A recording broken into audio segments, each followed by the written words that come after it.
ಇನ್ನು ಆಡಳಿತ ಪಕ್ಷದ ಶಾಸಕ BR ಪಾಟೀಲ್ ಅವರ ಆಡಿಯೋ ಏನೋ ವೈರಲ್ ಆಯಿತು. ಆದರೆ ಇನ್ನೊಂದು ಕಡೆಗೆ ಅಧಿಕಾರಿಯೊಬ್ಬರು ಈಗ ಒಂದು ಪುಷ್ಟಿ ಕೊಡೋ ರೀತಿಯಲ್ಲಿ ಒಂದು ದೂರನ್ನು ಕೊಟ್ಟಿದ್ದಾರೆ. ಏನದು? 159 ಫಲಾನುಭವಿಗಳಿಗೆ ಅವರ ಸಹಿಯನ್ನ ಮಾಡಿಬಿಟ್ಟು ಇದನ್ನ ಹಂಚಿಕೆಯನ್ನ ಮಾಡಿದ್ದಾರೆ. ಅದಕ್ಕೆ ದೂರನ್ನು ಕೂಡ ಕೊಟ್ಟಿದ್ದಾರೆ ಪಾಪ.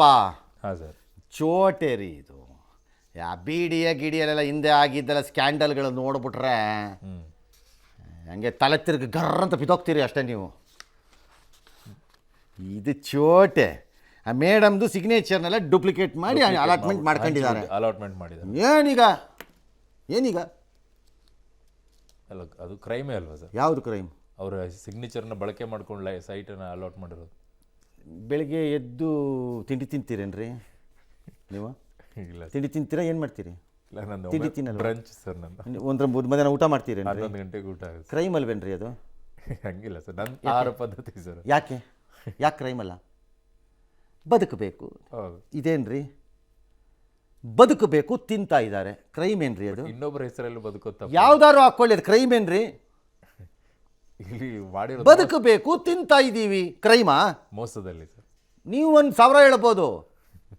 ನಿಮಗೆ ಕಲ್ಲು ಹೆಂಗೆ ಬೇಕಾದ್ರೂ ಕಾಣಿಸ್ತಿರ್ಬೋದು ಕಲ್ಲಾಗಿ, ನನಗದು ದೇವ್ರ ಥರ ಕಾಣಿಸ್ತಾ ಇದೆ. ನಿಮಗಿದು ಮೋಸ ಅಂತ ಕಾಣಿಸ್ತಿರ್ಬೋದು, ನನಗಿದು ಬದುಕಾಗಿ ಕಾಣಿಸ್ತಾ ಇದೆ. ಅದಕ್ಕೆ ನೀವು ಲೀಗಲ್ ಆಗಿ ಮಾಡಿ ಅಂತ ಹೇಳಿ. ಎಕ್ಸಾಕ್ಟ್ಲಿ. ನನ್ನ ಪ್ರಕಾರ ಅಲ್ಲ, ತಿಂದವನು ಸರಿ, ಅವನೇ ಬದುಕಲು ಯೋಗ್ಯನಾಗಿದ್ದಾನೆ. God, congratulations. ಹಳೆಯ ಹೇಳ್ತೀನಿ, ತಿನ್ನ ಚೆನ್ನಾಗಿ. 3 ಕೋಟಿ ದೂರಂತೆ.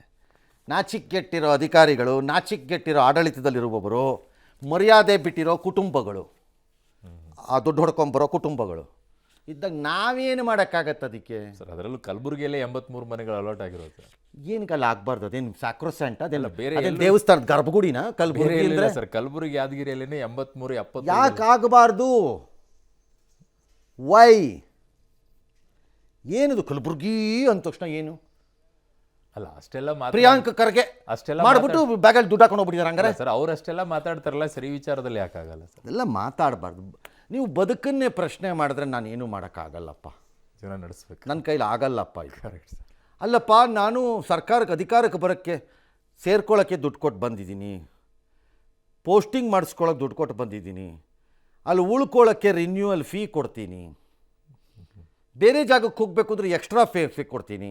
ಸರ್ಕಾರದಿಂದ ಸರ್ಕಾರ ಆದಾಗ ಈ ಅಮೌಂಟ್ ಎಲ್ಲ ರೈಸ್ ಆಗುತ್ತೆ ಅಕಾರ್ಡಿಂಗ್ ಟು ಇನ್ಫ್ಲೇಷನ್ ಮತ್ತು ಅದರ್ ಇದ್ರ ಕಂಡೀಷನ್ಸ್ ಪ್ರಕಾರದಲ್ಲಿ ಇರುತ್ತೆ, ಎಲ್ಲ ಇರುತ್ತೆ.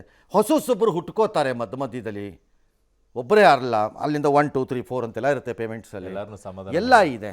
ಇದೆಲ್ಲ ನೀವು ನನ್ನನ್ನು ಮಾಡಿಬಿಟ್ಟು ನೀನು ಬಾಂದ್ಬಿಟ್ಟು ಈಗ ನೀವು ನಾನು ಬದುಕು ನಾನೆಲ್ಲ ಒಂಚೂರು ರಿಕವರಿ ಮಾಡ್ಕೊಂಡು ಏನೋ ಬದುಕು ಕಟ್ಕೋತೀನಿ ಸಾರ್ ಒಂಚೂರು ಅಂತಂದರೆ, ನೀವು ಅದನ್ನು ಅಪರಾಧ, ಭ್ರಷ್ಟಾಚಾರ, ಅದೇನು ತಪ್ಪು, ಹೇಸಿಗೆ ಅಂತೆಲ್ಲ ಕರೆದ್ರೆ ನಾನು ಏನು ಮಾಡೋಕ್ಕಾಗತ್ತಪ್ಪ? ನೀ ಏನಾರು ಕರ್ಕೊ, ನಾನಿರೋದೇ ಹಿಂಗೆ, ನಾನು ಇರಬೇಕಾದ ಹಿಂಗೆ, ನಾನು ಏನು ಮಾಡಲಿ? ಅನೌನ್ಸ್ ಮಾಡ್ಬಿಡ್ಬೇಕು ಸರ್ ಒಂದ್ಸಲ, ಕರೆಕ್ಟ್ ಆಗುತ್ತೆ. ಮಾಡೋಣ. ನೆಕ್ಸ್ಟ್ ಇನ್ನು BJP ನಾಯಕರೆಲ್ಲ ಇದಕ್ಕೆ ರಿಯಾಕ್ಟ್ ಮಾಡಿದ್ದಾರೆ ಸರ್. ಏನು ಮಾಡಿದ್ದಾರೆ ನೋಡೋಣ. ಮಾಡಿ. ಪಾಟೀಲ್ ಬೇಡುವಂಥದ್ದು 100ಕ್ಕೆ 100 ಸತ್ಯ.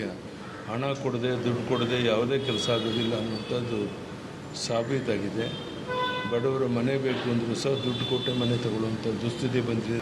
ಭ್ರಷ್ಟಾಚಾರ ರಾಜ್ಯದಲ್ಲಿ ಕಾಂಗ್ರೆಸ್ ಪಕ್ಷ ಅಧಿಕಾರಕ್ಕೆ ಬಂದು ಅವರು ಕೇಂದ್ರದ ಹೈಕಮಾಂಡ್ಗೆ ಒಂದು ATM ಆಗಿ ಪರಿವರ್ತನೆ ಮಾಡಬೇಕು ಕರ್ನಾಟಕವನ್ನು. ಇವತ್ತು ಭ್ರಷ್ಟಾಚಾರ ಮುಗಿಲು ಮುಟ್ಟಿರ್ತಕ್ಕಂಥದ್ದು ಭಾರತೀಯ ಜನತಾ. ಅದೇನು ಆಶ್ಚರ್ಯ ಅನ್ನೋದು ನಿಮಗೆ ನಿರಂತರವಾಗಿ ನಡೀತಾ ಇದೆ. BR ಪಾಟೀಲ್ ಅಂತ ಅವರೇ ಇವತ್ತು ವಸತಿ ಇಲಾಖೆಯಲ್ಲಿ ಹಣ ಕೊಟ್ಟವರಿಗೆ ದುಡ್ಡು ರಿಲೀಸ್ ಆಗುತ್ತೆ ಅಂತಕ್ಕಂತ ಹೇಳಿದ್ದಾರೆ. ನಾನು ಹೇಳ್ತೀನಿ, ಇನ್ನು ಕಾಂಗ್ರೆಸ್ನವ್ರು ಏನು ಹೇಳಿದ್ದಾರೆ? ಯಾವುದು ನಡೆದಿಲ್ಲ, ಜಾರ್ಖಂಡ್ ಬರೀ ಸುಳ್ಳು. BJPಯವ್ರದ ರಾಜಕೀಯ ಪ್ರೇರಿತ ಆರೋಪ ಇದು. ಸತ್ಯವಂತರು ಮತ್ತು ಅವರ ಮಕ್ಕಳು ಮೊಮ್ಮಕ್ಕಳ ರಾಜ್ಯ ಮತ್ತು ಸರ್ಕಾರ. ಯಾವ ಅರ್ಥದಲ್ಲಿ ಹೆಡೆಡ್ ಬೈ ಸತ್ಯ ಹರಿಶ್ಚಂದ್ರ. ಹಣ ಕೊಟ್ಟರೆ ಮಾತ್ರ ವಸತಿ ಹಂಚಿಕೆ ಆಗ್ತದೆ ಅಂತ ನನಗೆ ಗೊತ್ತಿಲ್ಲಪ್ಪ. ಪಾಟೀಲ್ರು ಯಾವ ಅರ್ಥದಲ್ಲಿ ಹೇಳಿದಾರೆ ಗೊತ್ತಿಲ್ಲ, ಅಥವಾ ಎಲ್ಲಿ ನಡೀತಾ ಇದೆ, ಯಾರು ಲಂಚ ಕೇಳಿದ್ದಾರೆ ಅದನ್ನು ಸ್ಪಷ್ಟವಾಗಿ ಅವರು ಮಾಧ್ಯಮದಲ್ಲಿ ಏನು ಹೇಳಿಲ್ಲ. ವೈಯಕ್ತಿಕವಾಗಿ ಅವರೇನಾದರೂ ಕೂಡ ಮಾತಾಡಿದರೆ ಅಥವಾ ಸಚಿವರಿಗೆ ತಿಳಿಸಿದರೆ ಒಳ್ಳೆಯದು. ಜಮೀರ್ ಅಹಮದ್ ಅವರಿದ್ದಾರೆ, ಎಲ್ಲಿ ಯಾವ ಹಂತದಲ್ಲಿ ಇದ್ರೆ ತನಿಖೆ ಮಾಡ್ಬೋದು, ಅದ್ರ ಏನು ಅವ್ರು ಹೇಳಿದ್ದು ರೆಕಾರ್ಡ್ನಾಗ ಮಾತಾಡಲಿ ಆಪ್ ರೆಕಾರ್ಡ್ ಮಾತಾಡಲಿ. ಯಾವ ಹಂತದಲ್ಲಿ ಮಾಡಿದ್ದಾರೆ, ಹೇಗೆ ಬಂದು ಮಾಡಿದ್ದಾರೆ? ಕಾರಲ್ಲಿ ಬಂದು ಮಾಡಿದರೋ, ನಡೆದುಕೊಂಡು ಬಂದು ಮಾಡಿದರೋ, ಬ್ಯಾಗಲ್ಲಿ ತಂದರೋ, ಜೋಬಲ್ಲಿ ತಂದರೋ, 500 ತಂದರೋ, 100 ತಂದರೋ, ಯಾರು ದೂರು ಕೊಡಿ ಅಂತ ಹೇಳಿ ರಬ್ಬರ್ ಬ್ಯಾಂಡ್ ಹಾಕಿದ್ದರೋ, ಪೇಪರ್ ಕಟ್ಟಿದ್ದರೋ, ಹೌದು. ಹೇಗೆ ಮಾಡಿದ್ದಾರೆ ಎಲ್ಲ ಕೊಡಬೇಕು ಡೀಟೇಲ್ಸು. ಅಲ್ಲ, ಅದು ದೂರು ಕೊಡಿ ಅಂತ ಹೇಳಿಲ್ಲ ಸರ್, ಸಚಿವರ ಗಮನಕ್ಕೆ ತರಬೇಕು ನೀವು. ಗಮನಕ್ಕೆ ತಂದಿದ್ರೆ ಅಲ್ಲೇ ಅಡ್ಜಸ್ಟ್ ಮಾಡ್ತಿರ್ಲಿಲ್ವಾ? ಏನೇನು ವ್ಯವಸ್ಥೆಗಳು? ಏನ್ರಪ್ಪ ಹೀಗೆಲ್ಲ ಮಾತಾಡ್ತೀರಿಪ್ಪ? ಅದು ಡಾಕ್ಟ್ರ್ ಜೊತೆನಲ್ಲಿ ಪಾಪ ಮೊದಲೇ ಅವ್ರು ಕಷ್ಟದಲ್ಲಿದ್ದಾರೆ. ಹಾಂ ಪಾಪ ಯಾವ ಅರ್ಥ? ಪಾಪ ಯಾವ ಅರ್ಥ, ಅವ್ರು ಯಾವ ಅರ್ಥ, ನೀವೇನು ಕೇಳಿದ್ರೆ ಅವ್ರು ಏನೇನು ಅರ್ಥ ಆಗುತ್ತೋ ನಾವೇನು ಮಾಡೋಣ? ಡಾಕ್ಟ್ರೇ ಹೇಳ್ತಾ ಇದ್ದೀನಿ, ನಿಮ್ಮ ರಾಜಕಾರಣದ ಅತಿ ಕೆಟ್ಟ ಸಮಯ ಅಂದರೆ ಇದೇ ಇರಬೇಕು ಮೋಸ್ಟ್ಲಿ ಈಗ ಸರ್ ಇದು. ಹಾಂ ಹೇಳಿದ್ನಲ್ಲ ಆಗಲೇ ಯಾವ ಅರ್ಥದಲ್ಲಿ, ಅದನ್ನು ನಾನು ತಿಳ್ಕೊತೀನಿ. ಹೇಳಲಿಲ್ವಾ? ಸರಿ ಹೆಣ ತೀತಿ ಅಷ್ಟೇ. ಇಷ್ಟೇ.